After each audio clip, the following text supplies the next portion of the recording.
হ্যাঁ, এখানে গপগুলি আছে, সবটা আছে। তাহলে এটা তো ব্রিটিশের, তাহলে ন্যাশনাল বলতে বুঝলাম না। ন্যাশনাল কি এটা ব্রিটিশের আন্ডারে? এটা national tea company. National tea company. ওই যে পাতির মাঝে দেখেন না আছে লেখা ন্যাশনাল টি। ও আচ্ছা, এক নম্বর তাহলে ওইখানে কি রানী এলিজাবেথ ছিল? হ্যাঁ, এই এখানে দেশীয় ঠান্ডা ছিল না, মিটিং এখানে আছে করতে আসে ওনার- মিটিং। এই গপগুলি সেই খেলাইছে। ব্রিটিশরা এখানে গপগুলি খেলতো, খেলতো হকি স্টেপ গপগুলি। হকি স্টেপ গপগুলি। ও আচ্ছা গোল, এটা গল্ফ মাঠ তো। দেশীয় ঠান্ডা। গোল খেলা, এটা কোনটা? ব্রিটিশের গোল খেলা।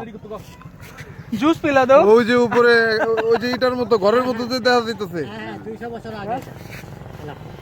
200 বছর আগের। এলিজাবেথ তো নাই, এই তো মারা গেছে কবে? উনা এসো এখানে মামা একটু তাড়াতাড়ি রেডি করো।